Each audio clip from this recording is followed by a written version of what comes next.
Welcome back to Taiwan Outlook. Our guest today is Professor Peter Chow. Professor Chow is the Professor of Economics at City University of New York and is also a consultant to the World Bank. Professor Chow, we've been talking about Taiwan's economic transition. And you pointed out earlier that one of the most important challenges for Taiwan is its economic dependency on China's market. So could you tell us how serious is the problem? I think I'm a little bit more optimistic than most people have thought. Number one, in the global economy, each country depends on some other countries. So it is not that Taiwan depends on China or China depends on Taiwan, but rather I would put the word interdependent. All right. The second point I'm optimistic about the trade between Taiwan and China is that a great percentage, something like 75% of the trade between Taiwan and China are the so-called intra-industry trade. That is a trade within the same industry. And mainly it's because Taiwan exports some of the intermediate product and to China for further processing before China can export to US and other OECD market. So if Taiwan can maintain the strategic importance of the intra-industry trade by controlling the key component, key parts, then the degree of the risk or the vulnerability of Taiwan's dependence on China's market would be greatly reduced. But in terms of this kind of intra-industry trade, you point out correctly that Taiwan should keep some of the know-hows, important know-hows, to its own hands. But there have been discussions about whether Taiwan should lift some of the bans or restriction over the technological transfer.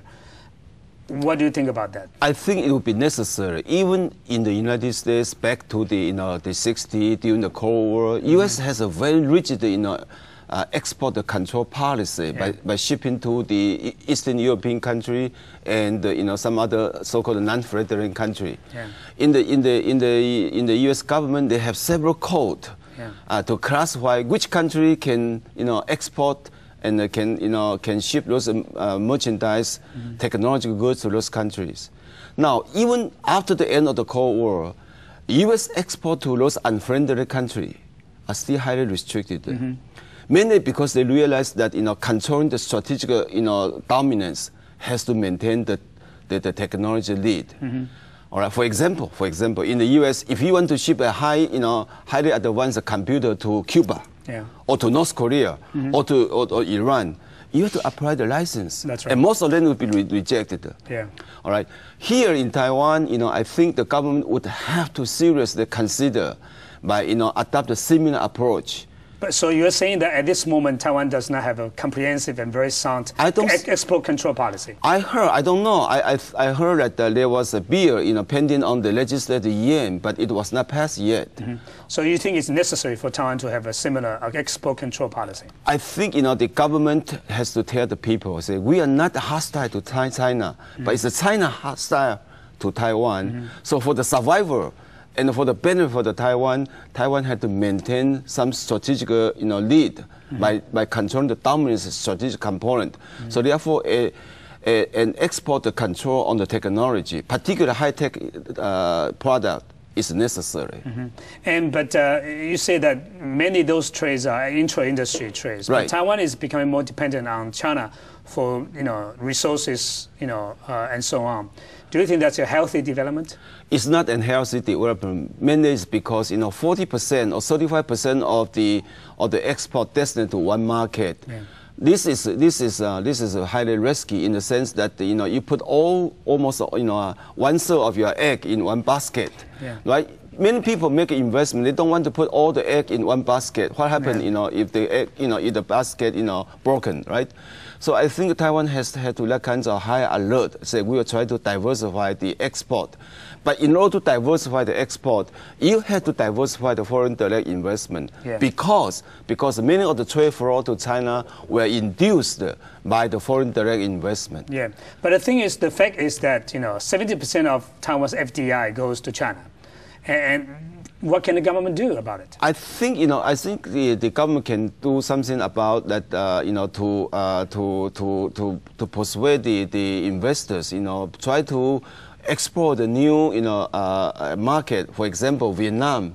Vietnam has a much lower wage rate, much much cheaper labor cost than China, and also, culturally speaking, that so many, the so-called ethnic Chinese, they can communicate with our Taiwanese people. Yeah. They can speak English or they can speak Mandarin.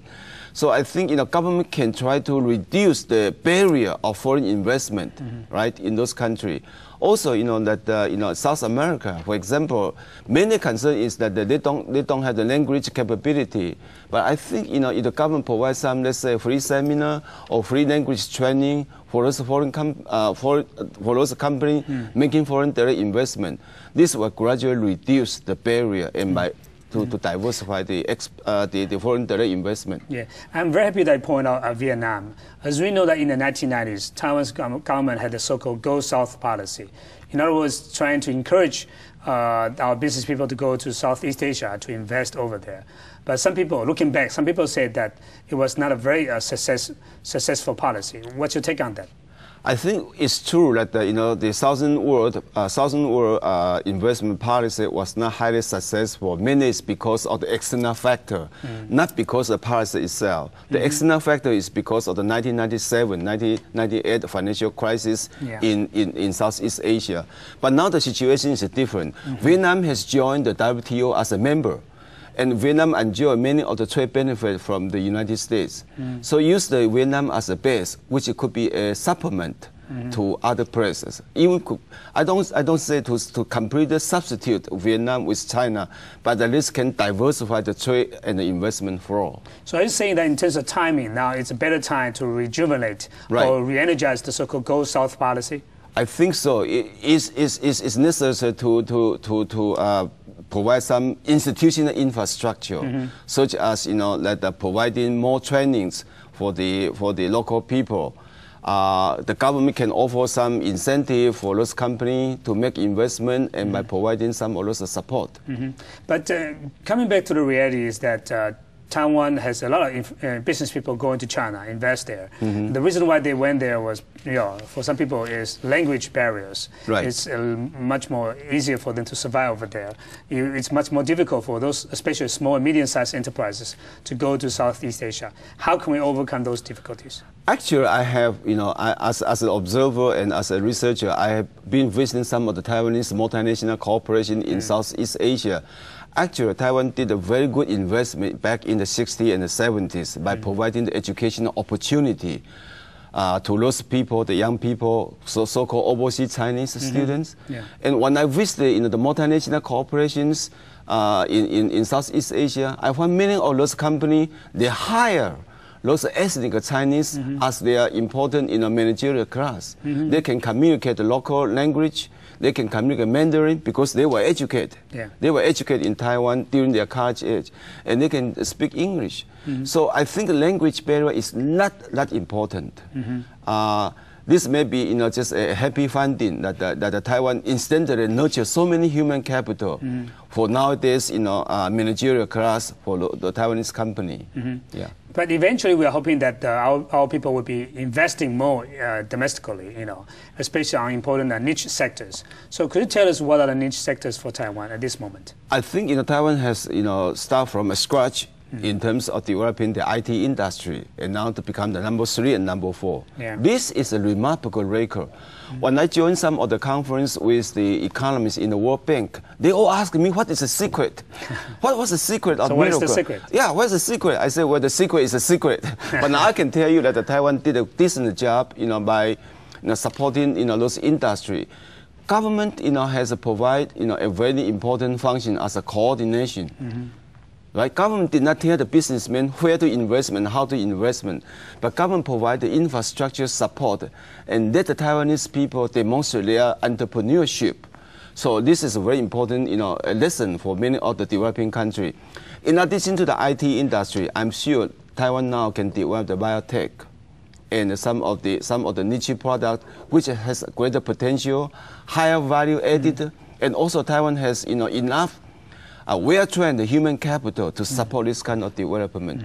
So the niche industry in Taiwan is the so-called core industry, which will become the engine of Taiwan's economy, engine of growth of Taiwan's economy. Yes, it's true that people say that we should emphasize on the so-called niche industries, high tech and so on. But another issue that will deal with the so-called employment rate in Taiwan. Right. Because if you upgrade the economy, upgrade the industry, and those labor industry will be moved out of the country. So some people will lose their job because they don't have the so-called competitiveness to survive in these high-tech industries. Right. So what can we do about that? I think industrial upgrading, including number one, to develop and support those high-tech industry. On the other hand, you will be able to improve the production technology or use the technology intensity of the traditional industry. Yeah. And that is very important to upgrade the Taiwanese structure.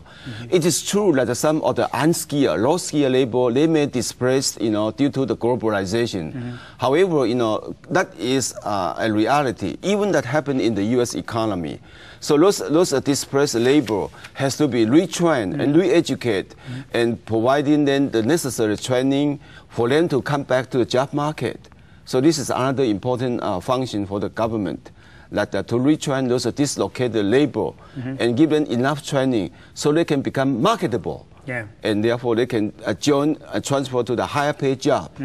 But another challenge that those low-skilled labor are facing is that we are now importing a lot of foreign laborers to Taiwan's market. So they will also take away their original jobs. So how can we try to manage the two? As far as I know, that the foreign laborers are all mainly in the construction industry and some of the housemaid, the service industry. Those are the two major areas which I know, and those are the areas that the local workers and don't have a strong taste to do it. So it has to be complement, not to import the foreign labor to compete with the local labor, but to complement with the economy by the so-called the nasty job, or the low-paid job, and those low-skilled jobs.